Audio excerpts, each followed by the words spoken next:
Audio Mirpur. DJ Rupesh पटवाहा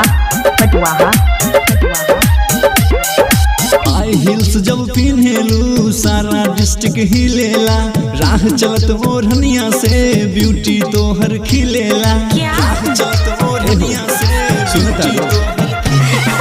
high heels जब पिन्हेलू सारा district हिलेला, राह चलत ओढ़निया से ब्यूटी तोहर खिलेला।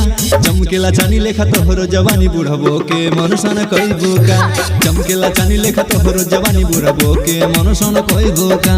डीजे रुपेश बुढ़बो के मनसन कइबो का।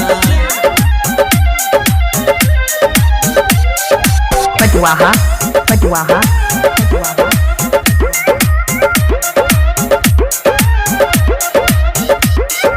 मटक मटक के चलेलू चाल तोहर बहिरनिया के, देख के हुर बिसरमा ले फिदा बा तोहर नथुनिया पे। ए हो मटक मटक के चलेलू चाल तोहर बहिरनिया के, देख के हुर बिसरमा ले फिदा बा तोहर नथुनिया पे।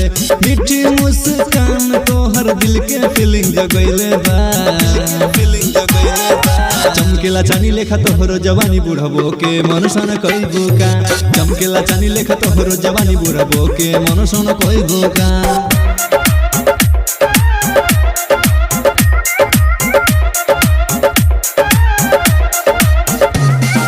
डीजे रुपेश पटवाहा रूप के कितना करी हम रानी तोहर बड़ाई हो गईले मतवाला रोशन बन के तोहर परछाई हो। रूप के कितना करी हम रानी तोहर बड़ाई हो गईले मतवाला रोशन बन के तोहर परछाई हो। राइटर कुंदन भाव नदी पे रिंच के लबर बनैबू का। चमकेला चानी लेखा तोहरो जवानी बुढ़बो के मनसन कइबो का। चमकेला चानी लेखा तोहरो जवानी बुढ़बो के मनसन कइबो का।